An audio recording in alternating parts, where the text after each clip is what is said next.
अब यो देशले खोजेको भनेको प्रत्यक्ष कार्यकारी प्रधानमन्त्री हो। चितवनमा फेरि इलेक्सन हुन्छ कि 8-10 दलको बीचमा सबै कुरा मिल्दैन, नमिलेपछि वाद प्रतिवाद हुन्छ, त्यसलाई अस्वाभाविक लिनु हुँदैन। यो सुरक्षा संयन्त्रको जिम्मा लिन चाहिँ नसक्नु भएको प्रश्न देखिन्छ। उहाँले मार्ग प्रशस्त गर्नुभयो हुन्छ, राजीनामा दिनुभयो हुन्छ, अरू सक्ने मान्छेलाई जिम्मेवारी दिनुभयो हुन्छ। गृह मन्त्रालयले अनुसन्धान गर्दैछ, अनुसन्धान गर्न दिउँ। अब कहाँ के कमजोरी भएका छन्। अहिले भिडियो फुटेज आउँदाखेरि त रियालिटी अर्कै छ भनेपछि रियालिटी एउटा अनि हामीलाई भनिएको अर्को रहेछ भन्ने कुरा त यहीँबाट प्रश्न हुन्छ नि। पार्टी सभापतिज्यूको मुद्दाको हकमा आज भर्खरै निवेदन दिन गयौँ। अब संसदले त्यसलाई पुनर्विचार नगरेको खण्डमा चाहिँ अब अन्तिममा अदालतकै ढोका ढकढक्याउन जानुपर्छ। सभामुखज्यूबाट ग्रिन सिग्नल पाउनु भएन रविजीको। गएको अधिवेशन चाहिँ अभ्यासका हिसाबले निकै चुनौतीपूर्ण, अलिकति धेरै नै नियन्त्रणमुखी भएको जस्तो महसुस भयो हामीलाई चाहिँ। यो अधिवेशन हाम्रो बुझाइमा चाहिँ अत्यन्तै चुनौतीपूर्ण हामीले देख्यौँ। कानुन निर्माणका केही प्रक्रियाहरू संसदीय अभ्यासमा अब स्वाभाविक रूपमा अलिकति अगाडि बढेको महसुस चाहिँ भयो। अन्यथा संसदमा धेरै विषयहरू अलि नियन्त्रणमुखी ढङ्गहरूबाट प्रस्तुत भयो भन्ने हाम्रो चाहिँ बुझाइ छ। यहाँ हामीले भोगेको प्रत्यक्ष कुरा गर्नै पर्दाखेरि चाहिँ हाम्रो पार्टी सभापति मान्य रवि लामिछानेमाथिको अब निलम्बनको प्रक्रियादेखि नै हामीले अलिकति नियन्त्रण महसुस गरिरहेका हौँ। त्यसकारणले अब यो संसदीय अधिवेशन चाहिँ, यो गएको अधिवेशन चाहिँ अभ्यासका हिसाबले निकै चुनौतीपूर्ण, अलिकति धेरै नै नियन्त्रणमुखी भएको जस्तो महसुस भयो हामीलाई चाहिँ। सत्ता पक्षले भनिरहेको छ हामीले 13वटा विधेयकहरू पास गरेका छौँ, बडो यो उत्साहजनक चाहिँ विधेयकहरू हामीले प्रस्तुत गरेका छौँ। त्यस अर्थमा पहिलाको भन्दा राम्रै भएको छ, त्यसमा कुनै कमी कमजोरी चाहिँ हामीले देखेका छैनौँ भनेर उहाँले दाबी गरिरहेको छ। मान्नुहुन्छ? यस्तो हो, अब यो गएका अधिवेशनहरूमा पनि संसदको काम भनेको त कानुन निर्माण हो। गएका अधिवेशनहरूमा कानुन निर्माणमा संसदमा त्यति धेरै गर्न नसकेको महसुस पक्कै भएको थियो। त्यस कारणले पनि संसदको यो अधिवेशनमा चाहिँ अलिकति प्रेसर नै थियो, हामीले गर्नुपर्छ भन्ने किसिमको प्रेसर नै थियो। अनि अब सुरु भएदेखिबाट जो समितिमा गएका थिए ती समितिबाट फर्केर आउने विधेयकहरू पनि पारित हुने क्रमहरू पनि भए। त्यस कारणले यो अधिवेशन चाहिँ अलिकति त्यो कानुन निर्माणको हिसाबले थोरै अन्य गएका अधिवेशनहरूभन्दा तुलनात्मक रूपमा राम्रो भएको हो भन्नुपर्छ। विधायकी मामलामा चाहिँ टेक्निकली गएका अधिवेशनहरूभन्दा यो अधिवेशनलाई राम्रो मान्नुपर्छ। अब हिउँदी अधिवेशन लगायत अन्य अधिवेशनहरू पनि हामीले देख्छौँ माननीयज्यूहरू कतिपय उपस्थित हुनुहुन्न, कतिपय त 27-28वटा चाहिँ नि बैठकमा आउनु भएको छैन, कतिपय 12, 13, 14, 11वटा त सभापति स्वयं कङ्ग्रेस सभापति शेरबहादुर देउवा चाहिँ उपस्थित हुनुभएको छैन। कारण के भन्दाखेरि चाहिँ बैठक, पार्टीको बैठकको कारणले गर्दाखेरि संसदको बैठकमा आउनु भएन भन्ने कुरा छ। माननीयज्यूहरू चाहिँ अब यो जनताको मत लिएर प्रतिनिधिमा आउनुपर्ने उहाँहरू आउनुहुन्न, यो कारण चाहिँ के होला जस्तो लाग्छ? नेपालमा मैले देखेको समस्या चाहिँ सबै विषयवस्तुलाई राजनैतिक दृष्टिबाट हेरिन्छ। अब राजनीतिमा राजनैतिक दृष्टि राख्नु पनि पर्छ, तर कतिपय विषयवस्तुहरू यस्ता हुन्छन् जो गैर राजनीतिक हुन्छन्, जस्तो वातावरणको मुद्दा, जलवायु परिवर्तनको मुद्दाहरू, नेपालको चाहिँ आम नेपालीको सुरक्षाको विषयहरू जसले सबैलाई छुन्छ, महँगीको विषयहरू होइन, शिक्षाको विषयहरू, स्वास्थ्यको विषयहरू, संवेदनशील विषयहरू चाहिँ गैर राजनीतिक हुनुपर्ने हो। अनि मैले पटक के भन्दै आइरहेको छु भने हाम्रो संसदमा विषयवस्तु केन्द्रित बहसहरू हुनै छोड्यो, छलफलहरू हुनै छोड्यो।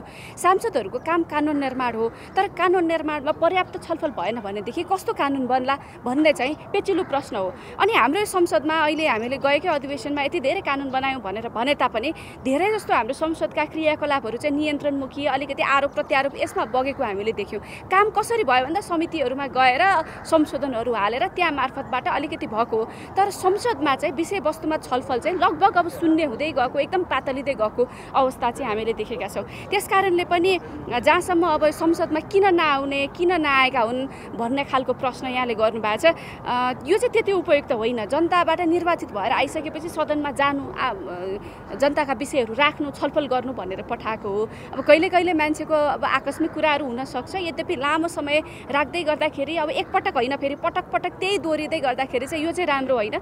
सकेसम्म संसदमा बैठक राखेको दिन चाहिँ उपस्थित गर्नुपर्छ।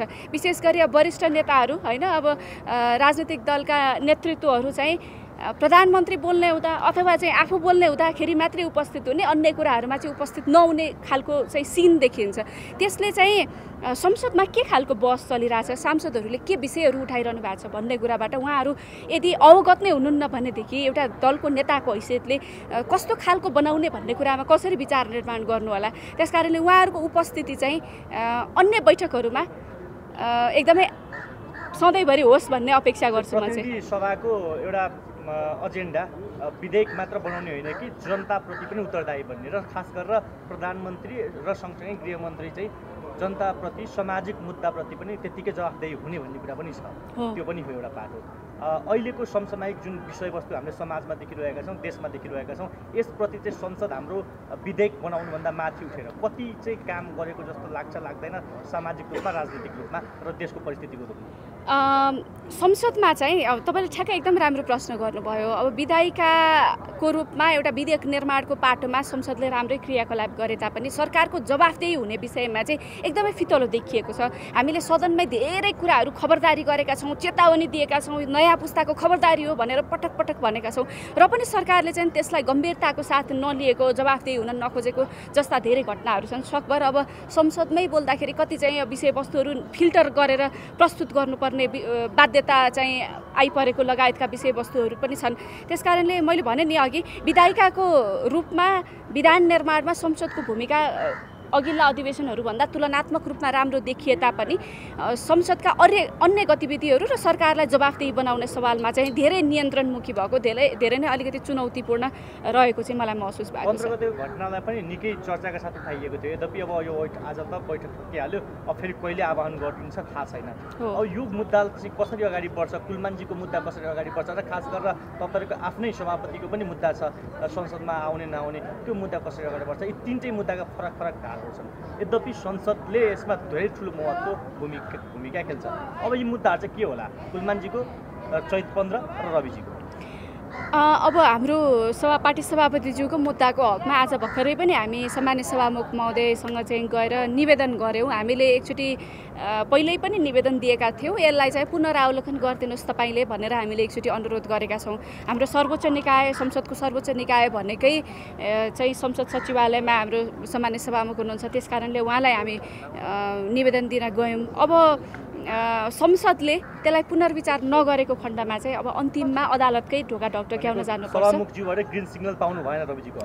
आज चाहिँ उहाँले विषयवस्तु प्रति उहाँ चिन्तित हुनुहुन्छ, किनभने जे विषय मान्य रवि लामिछानेमाथि आज चाहिँ राजनीतिक प्रतिशोध लिनको लागि जुन किसिमको चाहिँ हतियार बनाइएको छ, यो भोलि जोसुकैलाई हुने कुराहरू हो।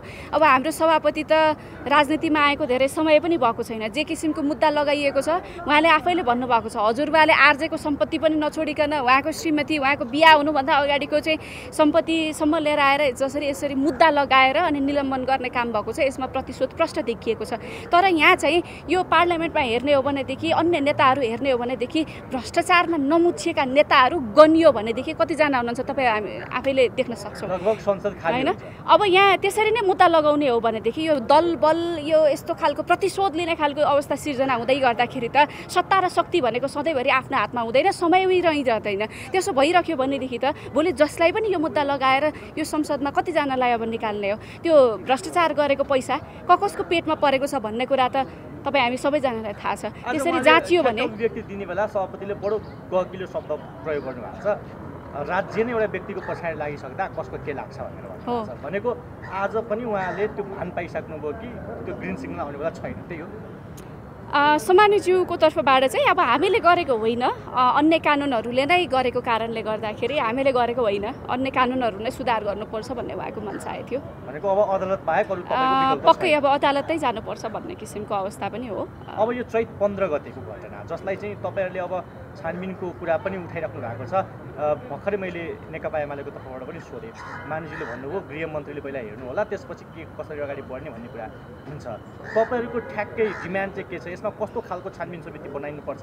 हामीले संसदीय छानबिन समिति खुब देखेका छौँ, यसमा न्यायिक समितिसम्म जान सक्ने यो मुद्दा हो कि होइन? तपाईँहरूले यसमा कस्तो खालको होइन बनाउनै पर्छ नि, उच्च न्यायिक छानबिन समिति बनाउनुको विकल्प देखिँदैन, किनभने अब छानबिन के विषयमा गर्ने भन्ने कुरा चाहिँ हामीलाई हेर्नुपर्छ। त्यहाँ अब प्रहरी र सुरक्षाकर्मी र अब लगायतका आन्दोलनकारीको विषय छ। अब जसले अनुसन्धान गर्ने ऊ आफैले जसको बारेमा अनुसन्धान गर्ने ऊ आफैले छानबिन गर्ने भयो भनेदेखि त्यो चाहिँ उपयुक्त हुँदैन। त्यसकारणले त्यहाँ अब कन्फ्लिक्ट अफ इन्ट्रेस्ट देखिन्छ। त्यसलाई चाहिँ उच्च स्तरीय छानबिन समितिले नै गर्नुपर्छ। हामीले त उच्च न्यायिक छानबिन समिति भनेर भनेका छौँ। त्यसलाई चाहिँ नि एउटा छुट्टै इन्भेस्टिगेटिभ कमिटी बनाउनुपर्छ। अब त्यसको मोडेल के हुने भन्ने कुरा दलहरूले छलफल गरेर टुङ्गो लगाउनुपर्छ। हाम्रो अडान छ यसमा उच्च न्यायिक छानबिन समिति भनेर। तर अब यो विषयलाई यत्तिकै छोड्यो भनेदेखि चाहिँ नेपालमा अब यस्ता खालका घटनाका गतिविधिहरू र सरकारको स्वेच्छाचारिता, सुरक्षा निकायको स्वेच्छाचारिता चाहिँ झन् धेरै बढ्ने हो कि भन्ने विषय देखिन्छ। हो होइन हो। त्यसकारणले यसलाई हेर्नुपर्छ। अब हाम्रो एकदम स्पष्ट कुरा छ, गृहमन्त्रीज्यू जति समय गृहमन्त्री हुनुभयो देशमा प्राकृतिक विपत्ति आइलाग्यो, यस्ता आन्दोलनहरू भए होइन। अब सुरक्षा निकायको काम भनेको के हो त? अब प्राकृतिक विपत्तिहरू आउँदाखेरि होइन, अब यस्ता खालका आन्दोलनहरू हुँदाखेरि आम सर्वसाधारणलाई अर्को सामान्य अवस्थामा पनि सुरक्षाको प्रत्याभूत गराउने हो। मैले पहिला पनि भने त्यो असोजमा बाढी गएको थियो, 4 घण्टासम्म काठमाडौँमा मलाई बचाइदिनुहोस् भनेर एकजना व्यक्तिले हारगुहार गर्दाखेरि सरकारले बचाउन सकेन। जे होस् 21औं शताब्दीमा आएर त्यसो भन्ने त्यो जवाफ उपयुक्त जवाफ होइन। आगो लाग्दाखेरि समेत भिजिबिलिटी नभएको हो कि त्यतिखेर के भएको थियो? यहाँ आगो लाग्न नदिने खालको स्थिति हुनु पर्थ्यो। आफैले भनेको छ जम्मा 4000 जना चाहिँ कार्यकर्ताहरू छन् भनेर। त्यस्तो अब त्यति 4000 जनालाई पनि व्यवस्थापन गर्न नसकेको भन्ने कुरा प्रष्ट देखिन्छ। त्यसपछि जहाँ आगो लागेको छ त्यो आगो लाग्ने प्रहरीले बाटोमा छेकेको छ। आगो लाग्ने त्यहाँ जडीबुटीदेखि लिएर तपाईँको त्यहाँ एयरपोर्ट छ होइन, सम्पूर्ण ठाउँहरू हेर्दाखेरि चाहिँ त्यो एकदम आगो नलाग्नु पर्ने उपलब्ध हुने ठाउँहरू छ। अब त्यहाँ पनि सरकार चुकेको महसुस भएको छ। अब जहाँ गोली लागेको खण्डमा सबबिन मर्जनको कुरा छ, त्यहाँ त त्यो त भिडियो नआउँदासम्म त तपाईँ हामीलाई थाहा थिएन नि। उहाँहरूले भनेको त अब त्यहाँ दुई तरफ झडप भयो अनि गोली लाग्यो होला भन्ने किसिमको कुराहरू आएको थियो। तर अहिले भिडियो फुटेज आउँदाखेरि त रियालिटी अर्कै छ भनेपछि रियालिटी एउटा अनि हामीलाई भनिएको अर्को रहेछ भन्ने कुरा त यहीँबाट प्रष्ट हुन्छ नि। त्यसकारणले उहाँले यो सुरक्षा संयन्त्रको जिम्मा लिन चाहिँ नसक्नु भएको प्रष्ट देखिन्छ। उहाँले मार्ग प्रशस्त गर्नुभयो हुन्छ, राजीनामा दिनुभयो हुन्छ, अरू सक्ने मान्छेलाई जिम्मेवारी दिनुभयो हुन्छ। उहाँहरूकै पनि यो सरकारको जो गठबन्धन छ उहाँहरूकै पनि यो मन्त्रीहरू फेरबदल गर्ने, नेतृत्वहरू बदल्ने बेला भयो जस्तो चाहिँ मलाई लाग्छ। रविजीको बेलामा त उहाँहरूले खुब राजीनामाको माग गरिराख्नु भएको थियो। अब तपाईँहरूको पालो आएको छ, तपाईँले चाहिँ यसमा कडा स्ट्यान्ड लिने हो भने सरकार त जवाफदेहिता पक्कै पनि पर्छ। पार्टीले भनेको पनि छ, संसद बन्द भइसकेको छ, कहाँ जवाफ होइन। पार्टीले भनेको पनि छ, भनि पनि रहेका छौँ। हामी समितिबाट अन्य फोरमहरूबाट निरन्तर रूपमा हामी यसको बारेमा आवाज उठाइरहन्छौँ। तपाईँले चाहिँ जनयात्रामा पनि जाँदै हुनुहुन्छ भन्ने कुरा छ, त्यो जनयात्राको बारेमा छोटो भन्नुहोस् न। जनयात्राको मोडेल ठ्याक्कै तय भइसकेको छैन। हाम्रो उपनेता, संसदीय दलको उपनेता मान्य विराज भक्त श्रेष्ठलाई चाहिँ सभापतिज्यूले यसको मोडेल तयार गर्नको लागि जिम्मा दिनुभएको छ। मोडेल तयार भएपछि हामी जनयात्राको लागि अब के हो कसो हो भन्ने कुरा अझै स्पष्ट रूपमा आउँछौँ। हामीले सुन्नमा आयो तपाईँहरूले प्रत्यक्ष निर्वाचित कार्यकारीको पनि प्रमुख एजेन्डा लिएर हिँड्नुहुन्छ। त्यो त हाम्रो पार्टी स्थापना भएकै त्यो एउटा प्रमुख एजेन्डा लिएर। त्यसकारणले यो बिचमा हामीले भनिराख्यौँ, कति त्यसलाई महत्त्व दियो, कति मिडियामा त्यसले स्थान पायो, कति जनताले त्यसलाई सुन्नुभयो भएन त्यो अलग विषय भयो। तर पार्टी स्थापना हुँदाको पहिलो दिनमा त्यहाँ सभागृहमा हामीले भनेका छौँ अब यो देशले खोजेको भनेको प्रत्यक्ष कार्यकारी प्रधानमन्त्री हो। अन्तिममा चितवनमा फेरि इलेक्सन हुन्छ कि हुँदैन? होइन? हस्, थ्याङ्क यू भाइ। तपाईँ तयार हो? खास तपाईँले बोलाएको मलाई त्यो अब यो अधिवेशन आजदेखि अन्त्य भएको छ र हिउँदे अधिवेशन भन्ने बित्तिकै यो मूलतः विधेयकसँग सम्बन्धित अधिवेशन हुन्छ, विधायन कामसँग सम्बन्धित। त्यस हिसाबले हेर्ने हो भने यो हिउँदे अधिवेशनमा 13वटा विधेयकहरू संसदले पास गरेको छ र विगतको तुलनामा यो धेरै नै महत्त्वपूर्ण उपलब्धि हो। अब संसद आज चल्न पाएको भए थप 2वटा विधेयकहरू पनि पास हुन्थे। त्यस कारणले विधायिकी कामको हिसाबले त्यति आलोचना गर्नुपर्ने ठाउँ छैन र यो बिचमा समितिहरू पनि पर्याप्त मात्रामा बैठकहरू गर्नुभयो, विषयगत समितिहरूले।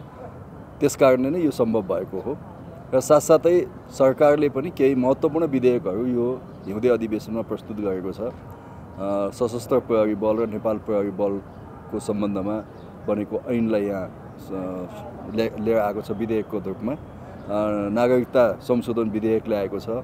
नागरिक उड्डयन प्राधिकरण र हवाई उड्डयन प्राधिकरण सम्बन्धी दुईटा महत्त्वपूर्ण विधेयकहरू जो दशकौँदेखि यो कानुन बन्नुपर्छ भनेर आवाज उठिरहेको तर कानुन नबनेको हुनाले यो सरकारले फेरि त्यो विधेयक ल्याएको छ। यद्यपि म संस्कृति पर्यटन मन्त्री भएको बेलामा पनि नागरिक उड्डयन मन्त्री भएको बेलामा पनि यो विधेयक राष्ट्रिय सभाबाट हामीले पारित गरिसकेका थियौँ। प्रतिनिधि सभाको समय अवधि सिद्धिएको हुनाले त्यो जिरोमा गयो। त्यसलाई फेरि ब्यौताएर सरकारले लिएर आएको छ। त्यो महत्त्वपूर्ण विधेयक छ तर विधायिकी कामको हिसाबले धेरै नै महत्त्वपूर्ण काम भयो भन्ने मलाई लाग्छ। अर्को अब समसामयिक विषयमा सरकारको ध्यानाकर्षण गर्ने कुरा हुन्छ संसदको, त्यो सिलसिला पनि यो अधिवेशनमा चल्यो। मन्त्रीजीहरूले संसदले उठाएका प्रश्नहरूको जवाफ दिनुभयो। प्रधानमन्त्रीले नै 2 पटक रोस्टममा जवाफ दिनुभयो। एकपटक विशेष सम्बोधन प्रधानमन्त्रीले 4 पटक सम्बोधन गर्नुभयो। संसद सुरु भएको दिन पनि सम्बोधन गर्नुभयो, बीचमा प्रश्न उत्तरमा पनि सम्बोधन गर्नुभयो, अर्को प्रश्न उत्तरमा पनि सम्बोधन गर्नुभयो र हिजो समसामयिक विषयमा पनि सम्बोधन गर्नुभयो। एउटा प्रधानमन्त्रीले यो छोटो अवधिको अधिवेशनमा 4 पटक संसदलाई सम्बोधन गर्ने भनेको प्रधानमन्त्रीले संसदलाई विशेष महत्त्व दिएको कुरा नै बुझिन्छ। त्यो ढङ्गले गर्नुभयो र अन्य अब आम जनजीवनले भोगिरहेका समस्याहरूको बारेमा ध्यानाकर्षण भएका छन्। साथै केही दिनदेखि यता नेपालको राजनीतिमा उत्पन्न भएका केही परिस्थितिहरूको बारेमा पनि संसदमा छलफल भयो, त्यसको ध्यानाकर्षण भयो। विशेष गरी व्यवस्थाको विरुद्धमा, गणतन्त्रको विरुद्धमा जे जस्ता हिंसात्मक गतिविधिहरू भए, आतङ्कहरू भए, विशेष गरी 15 गतेको अस्तिको, त्यस विषयमा पनि संसदले गम्भीर रूपमा ध्यानाकर्षण गरेको छ। अब गृहमन्त्रीजीले बोल्ने आजको सेड्युलमा उहाँले बोल्न पाउनु भएन।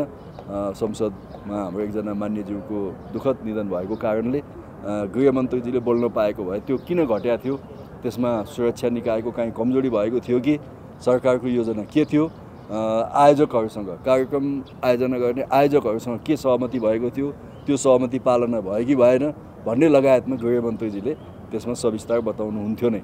तर त्यो आज बाहिर जान पाएन, आम जनसमुदायले सुन्न पाउनु भएन। त्यो आज विशेष परिस्थिति नै त्यस्तो भयो र समग्रतामा यो हिउँदे अधिवेशन विधायिकी कामको, समसामयिक राजनीतिक घटनाक्रमको ध्यानाकर्षणको, सरकारलाई संसदप्रति जवाफदेही बनाउने कुराको सन्दर्भमा उल्लेख्य र उपलब्धिमूलकै रहेको छ। तर सँगसँगै केही कमजोरीहरू पनि भएका छन्।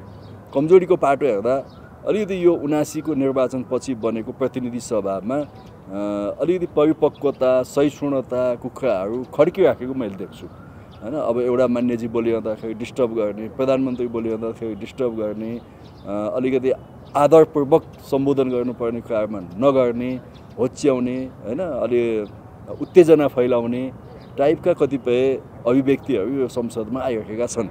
त्यो हाम्रो नेपाली सभ्यता संस्कृतिको हिसाबले अलिकति दुःखद कुरा हो। आगामी दिनमा त्यसलाई सच्याउँदै जानुपर्छ। संसदमा वाद प्रतिवाद हुन्छ। अब हामी 8-10 वटा दल छौँ भने 8-10 वटा दलको बिचमा सबै कुरा मिल्दैन, नमिलेपछि वाद प्रतिवाद हुन्छ, त्यसलाई अस्वाभाविक लिनु हुँदैन। तर त्यसलाई सौम्य ढङ्गले कसरी गर्ने यो एउटा महत्त्वपूर्ण कुरा हो। तर संसदमा यसको केही खड्किरहेको देख्छु मैले। त्यसैले यो समग्रतामा होइन, यहाँ व्यक्तिको कुरा नगरौँ। अब कसले के बिहोर्यो, कसले के भन्यो भन्ने कुरासँग मलाई जानु छैन। मैले प्रवृत्तिहरूको, ट्रेन्डहरूको कुरा गरेको हो। कतिपय ट्रेन्डहरू कुनै पार्टीसँग मिल्ला, कतिपय ट्रेन्डहरू अर्को पार्टीसँग मिल्ला। तर हामी सबै जो प्रतिनिधि सभामा छौँ, राजनीतिक दलको प्रतिनिधिको हिसाबले हामी यसमा गम्भीर हुनुपर्छ। यो अनुपस्थितिको सूचनामा एकजना फरार सांसद तपाईँकै दलका लक्ष्मी कोइरीलाई बिरामी स्वास्थ्य उपचार भनेर पढ्नुभयो, यो चाहिँ कतिको उपयुक्त हो? त्यो आज पढियो त्यो पहिलेको कुरा हो। म त नियमित संसदमा हुनुहुन्छ, उहाँको नामै कहाँ छ आज? अनि त्यो देउबाको विषयलाई चाहिँ कसरी भनेको, अनुपस्थितिलाई नै कसरी हेर्नु? होइन, अनुपस्थिति हुन्छ कहिलेकाहीँ, अब स्वास्थ्यको कारणले हुन्छ, कहिले पारिवारिक कामहरू हुन्छ, कहिले पार्टीको काम हुन्छ। लगातार 10 दिनको अनुपस्थिति यहाँ चाहिँ नै सूचना जारी गर्ने नियम छ। अब कोही 10 दिनमा 11औँ दिनमा आउनुभएको छ। अब सकेसम्म संसदमा जो हामी छौँ, प्रतिनिधिहरू छौँ पार्टीका, दलका, स्वतन्त्र, सकेसम्म संसदलाई नछल्ने कुरा त राम्रो हो। सकेसम्म आउनुपर्छ, सुन्नुपर्छ, केही समय बस्नुपर्छ। अब कतिपय वरिष्ठ नेताहरूको काम पनि पर्दो हो, कतिपयको स्वास्थ्यको समस्या छ, कतिपय विदेश यात्रामा हुनुहुन्छ, यसलाई एउटा मानवीय खुराकको रूपमा लिनुपर्छ, यसलाई नियतको खुराकमा लिनु हुँदैन। कङ्ग्रेसका एकजना माननीय रामहरि खतिवडाले चाहिँ के भन्नुभयो भने अनुपस्थितको चाहिँ सूचना पढिन्छ, उपस्थितको नि पढ्ने व्यवस्था चाहिँ हुनुपर्ने, त्यो संसदको नियावली संशोधन गरेर यदि आवश्यक पर्यो भने त्यो गर्न सकिन्छ। जस्तै कि मानिलियो अब अन्ततगत 275 जना नै नागरिकको प्रतिनिधित्व भएको कारणले गर्दाखेरि जसरी अहिले समाजमा अस्तिकै घटना भनौँ या लगातार यस्ता यस्ता घटनाहरू घटिरहेछ, यसमा चाहिँ अब खास गरेर 15 गतिकै घटनालाई चाहिँ तपाईँहरू सबै अब हामीले थुप्रै संसदीय छानबिन समितिहरू पनि देखेका छौँ, यसमा चाहिँ कस्तो खालको छानबिन समिति बन्छ? 15 गते गृह मन्त्रालयले अनुसन्धान गर्दैछ, अनुसन्धान गर्न दिउँ। अब कहाँ कहाँ के कमजोरी भएका छन् त्यो अनुसन्धान गरेर गृह मन्त्रालयले एउटा प्रतिवेदन बाहिर ल्याइसकेपछि त्यसमा चित्त बुझेन भने त्योभन्दा उच्च स्तरीय छानबिन समिति पनि बनाउन सकिन्छ। तर अहिले प्रारम्भिक भनेको गृह मन्त्रालयले छानबिन गर्ने हो, अनुसन्धान गर्ने, उसलाई गर्न दिनुपर्छ। यसमा न्यायिक पनि जान सकिन्छ? हेरौँ न पहिले गृह मन्त्रालयको फाइन्डिङ के छ। दीपक बोराजी एउटा पुरानो जनप्रतिनिधि हो, राष्ट्रिय पञ्चायतको कालदेखि नै उहाँले जनप्रतिनिधिको रूपमा काम गर्नुभयो, प्रतिनिधि सभामा पनि पटक पटक उहाँले काम गर्नुभयो, मन्त्री जस्तो एउटा जिम्मेवार पद पनि सम्हालेर आउनुभयो।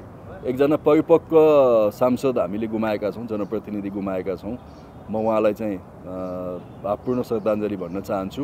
उहाँका अनुभवहरू हामीलाई अझै धेरै चाहिएको थियो, तर उहाँ अलिकति बिरामीको कारणले लामो समयदेखि उहाँले त्यसमा सहभागी हुन सक्नु भएन, त्यसप्रति हामीलाई दुःख छ। त्यही नै होइन, बडो जायज र बडो गम्भीर प्रश्न सोध्नुभयो। वास्तवमा हाम्रो यो हिउँदे अधिवेशन मलाई लाग्छ 11वटा विधेयकहरू जो नेपाली जनतालाई अत्यन्त आवश्यक विधेयकहरू पास भएको छन्। हिजोभन्दा अलिकति अगाडि बढेर संसदले विधेयकहरू पास गरेको छ। तसर्थ मैले नेपाली राजनीतिमा अलिकति उठापटक भएको पिरियड पनि यो परेको छ।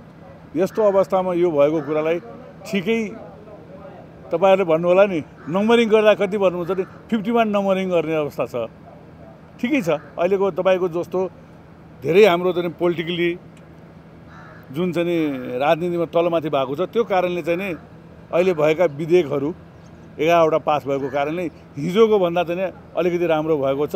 मलाई लाग्छ बिस्तारै बिस्तारै अब राम्रोतिरै जाला। अलिकति यो अहिलेको यो अधिवेशन हुनु पर गएर राजनीति अलिकति यो भनौँ न तपाईँको मुठभेडतिर गइरहेको छ। एक थरीले राजा र राजसंस्था चाहियो भनिरहेका छन्, अर्का थरीले हिन्दू राज्य नभई हुँदैन भनिरहेका छन्।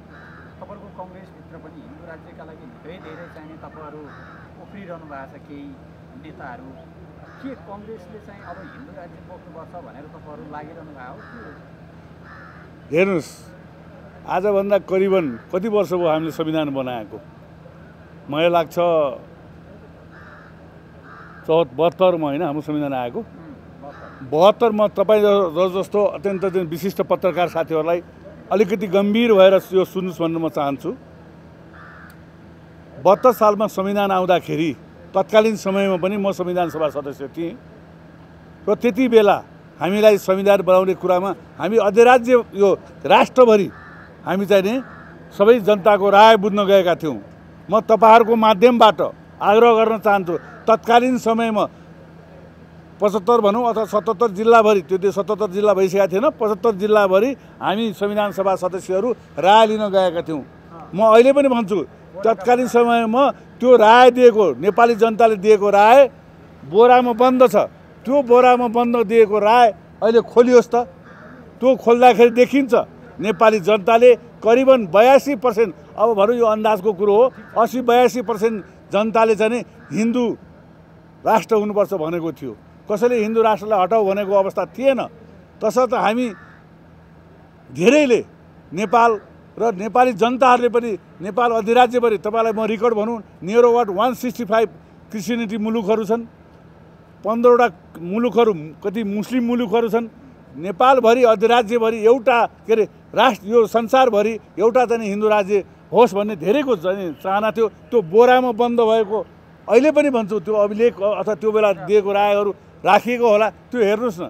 र त्यसकारण चाहिँ हामी त हेर्नुहोस् है, म तपाईँलाई भनौँ, हामी नेपाली कङ्ग्रेसको सिपाही। त्योभन्दा पहिला चाहिँ राजावादीहरूले सकेनन्, राप्रपाले सकेन भनेर अब हामी कङ्ग्रेसकै माननीय नेताहरू नै उठ्नु होइन, हेर्नुहोस् है, सत्य बोल्दाखेरि त्यति बेला पनि हामीले हिन्दू राष्ट्र चाहिँ हुनैपर्छ भन्ने आवाज ठुलो थियो। अब केही चलखेल भयो होला, त्यसले चाहिँ नि त्यो खेल भएको छ। मलाई लाग्छ नेपालमा चाहिँ नि हिन्दू राष्ट्र अत्यन्त आवश्यक अवस्था देखा परिरहेको छ र धेरै कारणले त्यो देखा परिरहेको छ। तत्कालीन समय पनि धेरै सांसदहरूले, हामी नेपाली कङ्ग्रेसका सांसदहरू, अरू नेपाली जनताले, मैले भनिहालेँ नि तपाईँलाई, त्यति बेला जनताले दिएको राय, त्यो राय अहिले पनि बोरामा बन्द होला, त्यो देखाउन सकिन्छ। हेर्नुहोस् न, खोल्नु पऱ्यो। हस्, धन्यवाद।